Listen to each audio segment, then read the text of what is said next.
Bienvenue sur la zone bouquinéavenue.ca et je suis là, de retour, Claudia La Rochelle, avec des suggestions de livres pour vous. Je commence tout de suite avec Constance Debré, son nouveau roman Non, c'est paru chez Flammarion.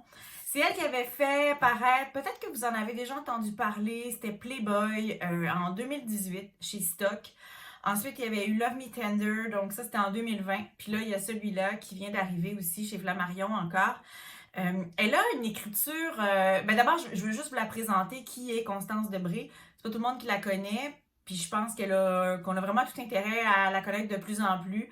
C'est une écrivaine française qui a beaucoup de. Elle a quand même un petit cercle là, de lectrices, lecteurs dont je fais partie, qui la suivent puis qui l'attendent impatiemment. Mais c'est quand même, ça fait pas comme une éternité, là, comme mettons Christine Angot, qu'elle écrit puis qu'elle est assez présente sur le marché du livre québécois. Pourquoi je parle de Christine Angot? C'est parce que je trouve que comme Christine Angot, Constance Debré a une écriture assez incisive, vraiment dépouillée aussi, plus même que Christine Angot dans le dépouillement, dans le minimalisme. Des fois, je dis, ben, elle écrit sur l'os, direct. Il n'y a pas de chair, il y a pas de sang. C'est direct à l'os. Donc, t'as pas de fioriture, t'as pas de flafla ou d'enrobage chocolaté autour de l'os de Constance Debré et de ce qu'elle fait. Elle dit qu'elle n'a pas, elle aime pas le genre, elle aime pas quand on donne un genre aux choses de la vie, aux êtres humains et puis aux textes aussi. Mais bon, peut-être pour vous rendre ça un petit peu plus clair, ben c'est sûr que moi j'associe ce texte-là à ce qui est de l'ordre du récit ou même de l'autofiction. Elle écrit à la première personne. C'est pour ça aussi qu'on fait des fois des comparatifs avec Christine Angot au jeu. Et ben oui, on peut la comparer aussi parfois à ça, c'est vraiment juste pour vous donner une idée. Je sais qu'on l'a comparé avec Virginie Despentes, qui aime beaucoup son travail d'ailleurs. Christine Angot aime beaucoup aussi son travail. Donc, elle est respectée par ces femmes-là, qui sont des femmes de lettres françaises bien installées. Je sais qu'il y a des parallèles aussi à faire avec Édouard Louis. Et pourquoi Édouard Louis? Ben, c'est surtout en ce qui a trait à la famille.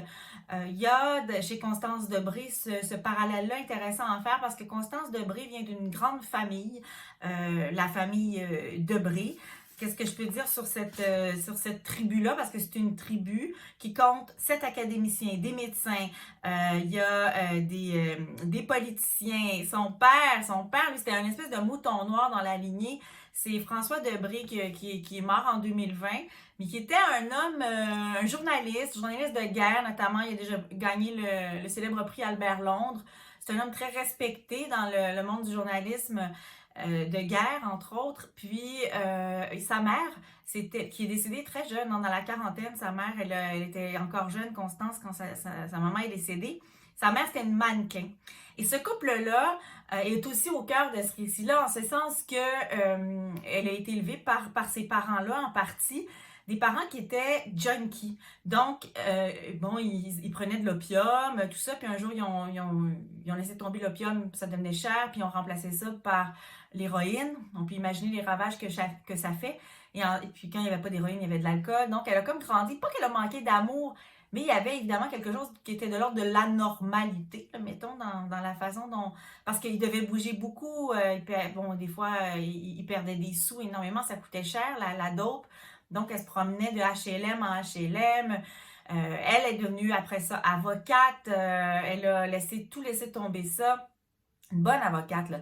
Puis elle a laissé tout tomber ça à un moment donné, y compris son couple. Elle était hétéro, elle est tombée, bon, elle est partie avec une femme. Puis, donc à 50 ans, grand revirement de carrière, changement de vie drastique pour Constance Debré. Et l'écriture qui est là, l'écriture qui est arrivée comme pour, c'est comme si tout à coup, elle était consciente de ce qu'elle portait en elle comme charge d'écriture, comme source vitale aussi, et que c'est ça qu'il fallait embrasser comme carrière. Donc, souvent, ben, choisir, c'est renoncer. Quand on choisit cet emploi-là, on sait c'est difficile de gagner sa vie comme écrivain au Québec, ben en France aussi, hein, c'est pas si simple non plus. Alors je pense qu'elle a fait ce choix-là, puis c'était de renoncer à certains conforts aussi, donc c'est ça, ça venait avec certaines obligations. Dans Non, ce dont il est question surtout, donc après Playboy, puis après Love Me Tender. Il est question de ce que c'est de porter le nom de ça vient avec quoi d'avoir le nom de ses parents? Comment on a à vivre avec ce nom-là, puis comment on peut faire pour renoncer à ce nom-là, faire fi de ça, faire fi de ses origines, faire fi de tout ce qui est convention, euh, suivre les rangs, être de la lignée, obéir aux normes, à ce qu'on attend de nous, tout ça. C'est un hommage à ça, donc c'est une espèce de cri de la liberté incroyable, puis c'est comme une forme de manifeste pour nous... bon, elle n'a pas de mission sociale à travers ça, c'est pas ça, mais moi en lisant ça, en tout cas, je me suis comme dit, oui, ben c'est vrai que de lire ça, ça donne envie d'embrasser ses pulsions puis ses envies profondes, puis de faire fi un peu de ce qu'on attend de nous. Juste en 4e de couverture, je vais vous le lire. J'ai un programme politique. Je suis pour la suppression de l'héritage, de l'obligation alimentaire entre ascendants et descendants. Je suis pour la suppression de l'autorité parentale. Je suis pour l'abolition du mariage. Je suis pour que les parents soient éloignés de leurs enfants au plus jeune âge.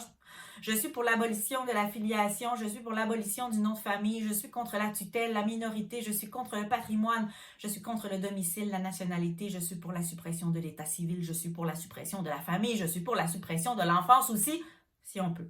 Vous voyez un peu le genre, donc, pas de demi-mesure, pas de faux semblants, pas de babillage inutile, ça y va au toast. Permettez-moi l'expression. Voilà pour ça. Ah, je suis tombée aussi sur un titre, là, ce qu'on aurait aimé comprendre plus tôt. Un recueil pour se réapproprier nos expériences. C'est par, c'est une nouvelle maison, Hurlante Éditrice, c'est une nouvelle maison d'édition.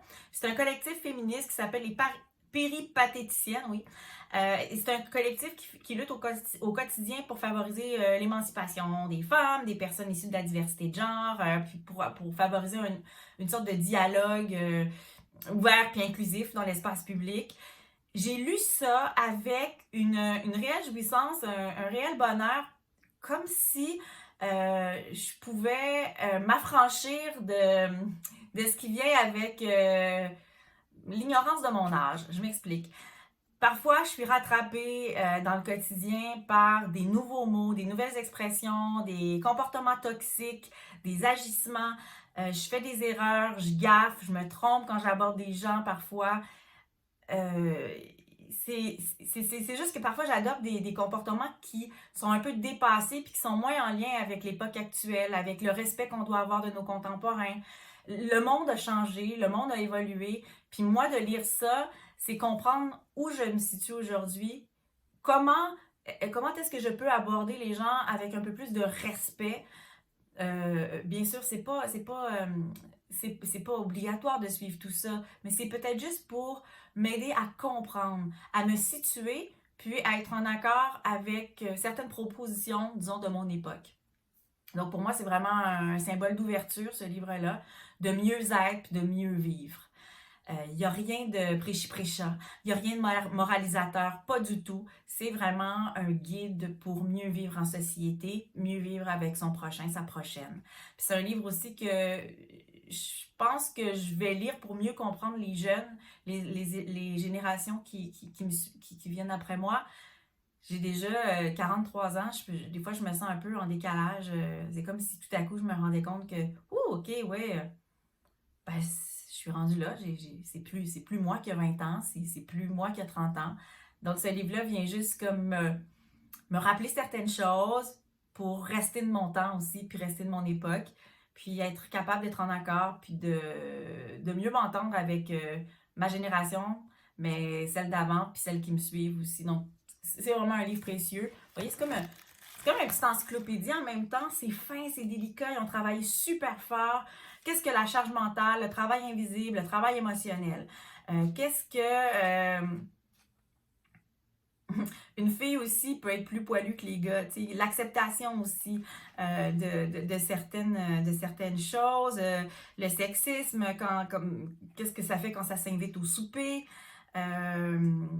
La fellation, soumission ou domination du plaisir masculin. Donc, on démystifie ça aussi. Oui, il y a beaucoup d'affaires sur la sexualité, entre autres, mais pas que. Pas que. Il il y a qu'est-ce que l'assertivité sexuelle, le mansplaining, qu'est-ce que c'est? Des fois, moi, je parle de ça, le gaslighting, avec des amis ou avec des gens de ces comportements-là. Puis c'est des expressions qu'on connaissait pas il y a encore même 4-5 ans, là, qu'on n'utilisait pas, du moins, dans le langage commun puis courant.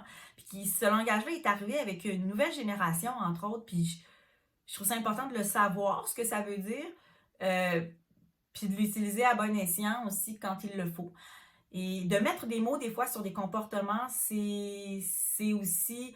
c'est un pied de nez à ces vilaines tendances. Puis c'est comme juste de mieux comprendre où on se situe par rapport à ces comportements-là, puis à la toxicité aussi qui est ambiante. Donc voilà, pour ce livre-là, vraiment là, dans les maisons, dans les foyers, où il y a des jeunes, entre autres, mais pas que, là, dans les écoles, pourquoi pas, c'est une pure merveille contemporaine. C'est un livre pour être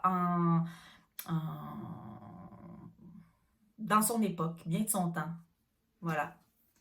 Autre chose, maintenant, je peux pas passer par-dessus Marie-Rivière parce que là, je pense toujours aux petits quand même. Moi, j'ai des jeunes enfants, puis j'adore les livres pour enfants. Puis je sais qu'il y a des gens qui nous regardent et qui aiment ça aussi. Mon arbre de Marianne Dubuc, chez Casterman, puis Marie-Rivière.